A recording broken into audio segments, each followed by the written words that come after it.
the circus more than 25 years ago. And it's a true story of a young man with a grand ambition that someday he was going to have a show of his own. The biggest and the best of its kind. So he said farewell and moved forward to the realization of his desire and dreamed of his destiny with the yearning of youth. And a quarter of a century later, a veteran of the show world, his dream is a reality. Fascinated by a carnival, the average citizen has no conception of the factor that makes this one of the greatest forms of outdoor entertainment. Purveying fun to millions are over 350 carnivals ranging from small outfits to the largest Midway Railroad project, a caravan of 62 double-length flat cars and Pullmans to move equipment and personnel. Keen, imaginative executives have changed the carnival into a popular institution, praised and acclaimed throughout the length of the land, from the topmost border way up north in neighboring Canada to their winter quarters in Tampa, Florida.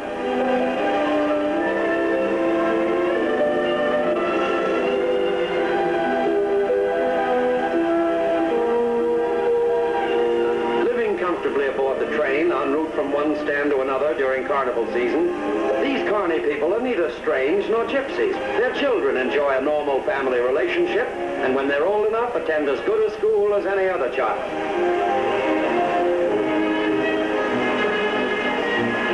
In the pie car, that's the diner to you, a tasty meal or a light snack is always available. And the club lounge provides all the means for fun and relaxation.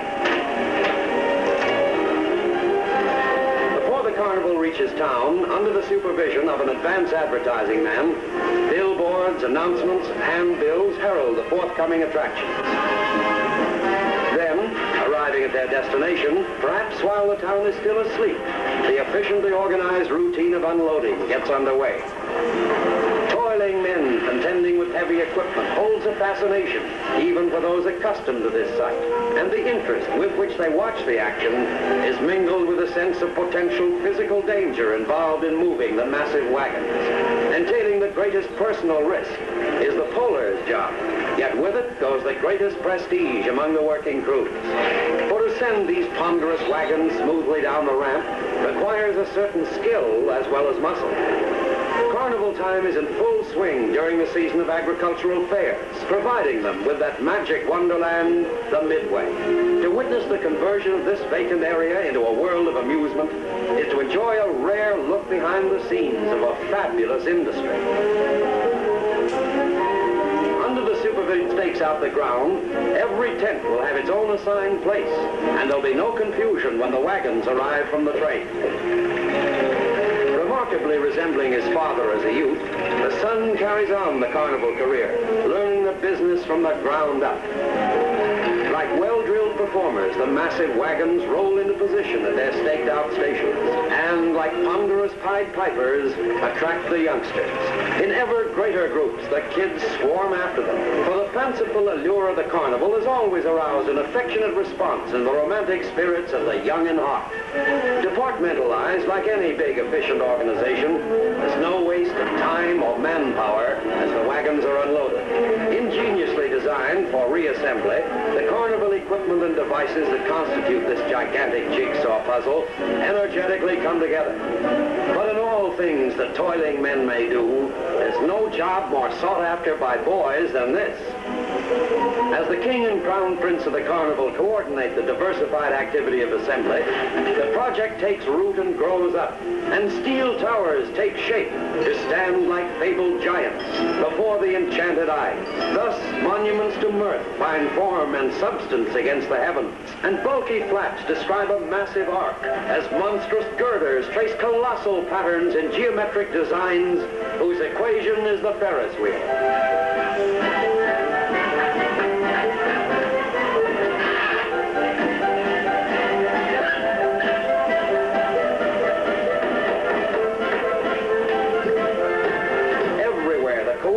Motion of men at work, whose rhythmic routine is like a ballet of bronze, which strikes a symphonic beat that's the chorus of construction.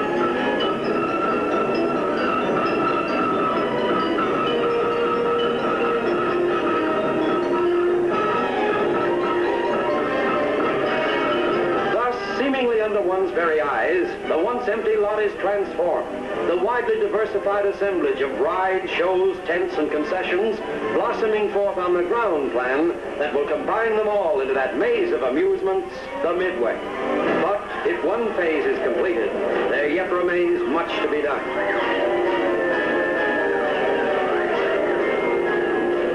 Ingeniously packed wagons come mechanical thrill makers as knowing hands assemble strut and hub and wheel to build the rides that'll go round and round for those who like to try 'em and shriek. No matter what the variety of devices the Carna uses, there are always repairs to be made.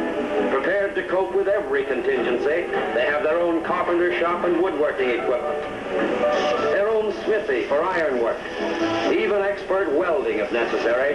Thus, from skilled craftsmen to talented artisans, complete units function behind the scenes. Such is the highly integrated detail that provides an amazing revelation of what goes on in preparation for the pleasure of the public. Preparation that includes not only the setting itself, but the various performers as well. So the acts are rehearsed and new routines perfected while the stage itself is being assembled. For the carnival and its personalities recognize that in addition to gadgets and rides, good acts contribute a large part to the success of the bigger shows.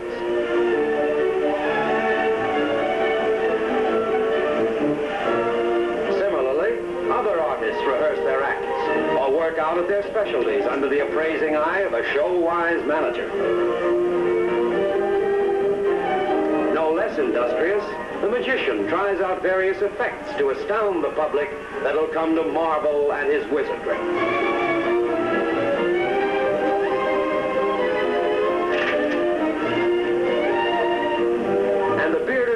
Who in private life is very happily married to the alligator man, shows her husband the new costume she's designed.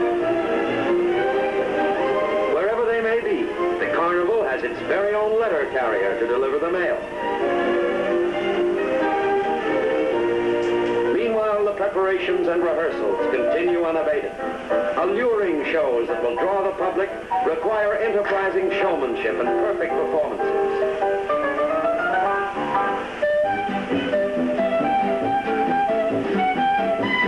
The measured beat of music and the drilled movements of dance contribute to the varied sights and sounds.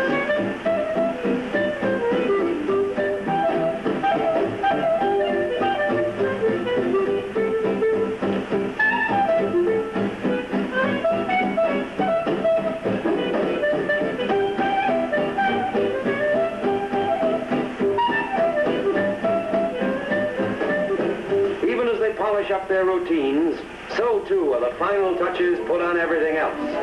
Paint and steam cleaning to impart gloss and glitter. Getting ready for the public, the carnival washes its face and puts on its best front for the company that's coming.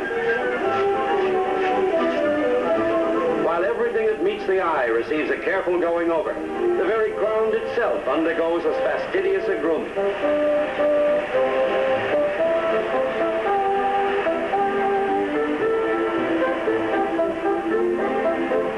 Special crew grades the surface and spreads it out evenly. The water wagon wets down the ground and prepares it for the carload of soft shavings that will form a comfortable carpet underfoot. This is the kind of added touch that is part of the reason why carnivals have continued in popularity. Now, with the completion of this final labor, the show is indeed ready from the ground up. Here, then, is that empty lot transformed, an amusement area assembled by the magic of modern enterprise.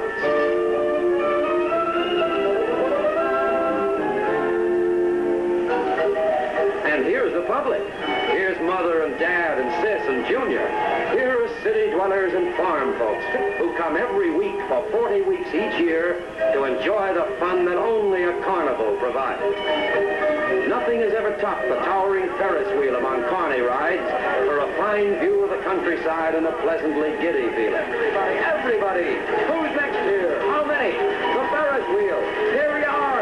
And today's colorful carnival midways give young and old equal value in fun, escape, and happiness as mechanical thrill twisters whirl intrepid sensation seekers upside down in dizzying aerial rides. The local flag, ride 'em high, reach the sky. So spin through the air at the ends of the great metal arms of the octopus to tingle your nerves and forget your troubles. The thrill ride, the big ride. And in this age of jet propulsion, what is more in keeping with the times than a trip to the moon on a turning rocket? Try the moon rocket. Round and round. The caterpillar caters to those who believe that what you don't see won't hurt you. What goes on here goes on and on. Beyond its basic appeal, today's successful carnival symbolizes the rewards of American enterprise in any industry. Ever striving to present what will appeal to the public, no carnival is complete without a merry-go-round, the old standby and perennial favorite of young and old. Here, gleeful children express sheer, simple, unaffected jubilation as they ride their spirited steeds.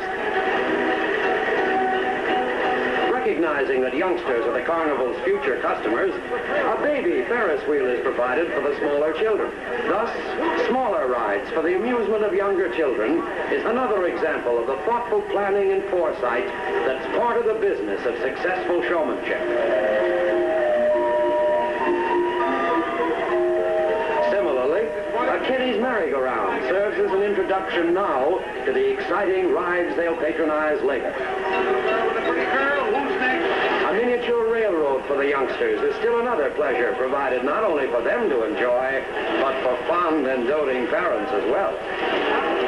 The holiday spirit is everywhere. Everywhere, the familiar sights and color of carnival time. The great billowing fluffs of cotton candy. The tempting selection of sweets and syrups which charm the youngsters. The tantalizing aroma of sizzling hot dogs, so dear to the hearts and stomachs of Americans everywhere. This is one way to make both ends meet. The very image of romance mirrored in the souvenir of a snapshot. All of these play a vital part in packing the public down the glittering midway. And the public delights in trying to confound the man who wants to guess your weight. You can't lose, you can lose. Everybody wins on this one. Guess your weight, I'll tell you straight. The clicking thrill of a spinning lucky number wheel revolving its way to a prize augments the feel of excitement everywhere, highlighted by the chanted ballyhoo of the talkers. Talkers, not barkers, if you know your carny slanguage. Miserable, take a workout in the fun house. You'll come out happy, happy, happy. A favorite that attracts the crowds inside and outside is the fun house. The boys on the outside, and the girls emerging from the inside. But of all the things to see, among the most thrilling are the motorcycle daredevils. They're outdoor stunts, but a slight indication of the death-defying feats to be performed inside the motordrome. Here, defying gravity, they roar around the sheer sides of the drome and tempt the fates with their feats of skill and courage.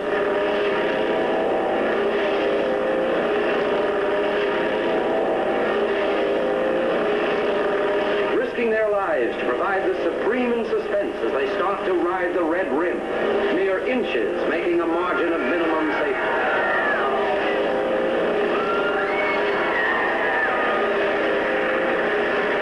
In front of every tent, crowds contemplate the attractions. And star performers beguile the prospective customers with their accomplishments. Ain't he sophisticated, though? Watching his antics, you begin to wonder who's making a monkey out of who. Perhaps the answer is in the old saying, he who laughs last ought to know. And anyone who was young once ought to know what these furtive fellows are up to. So let's sneak in with them and see the trained animals do their stuff.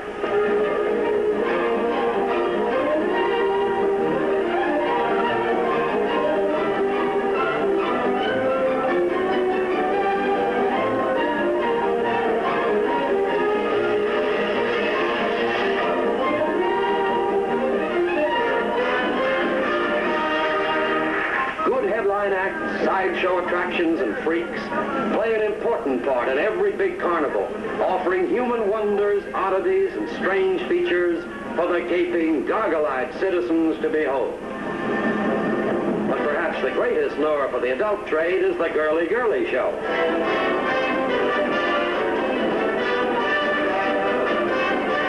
The eloquence of the dip and ballet, the combination of spiel and feminine pulchritude, proves that it's still show folks that make the attraction, and that it's the old standbys that serve best. And when it comes to putting on a real live show, the carnival has its own aristocrats of tinsel.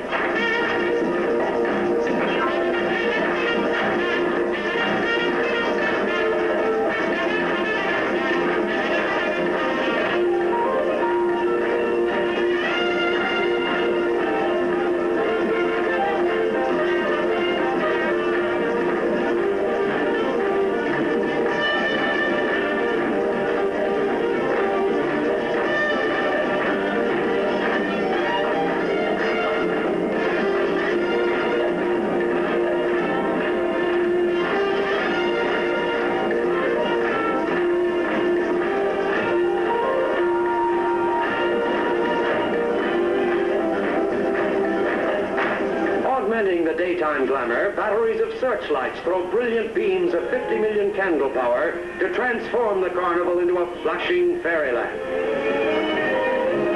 As the giant Ferris wheels blaze in the night sky, the entire carnival turns into a spectacular montage of neon, noise, and music.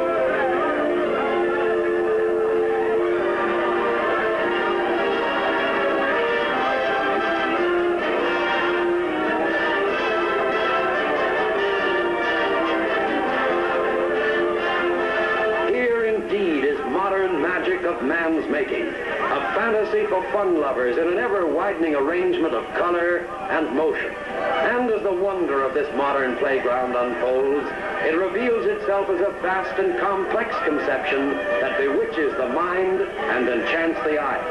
Each brilliant unit a sparkling presentation that is but part of an overall pattern, the complete combination of which transforms the lot into a gigantic, multi-hued mosaic.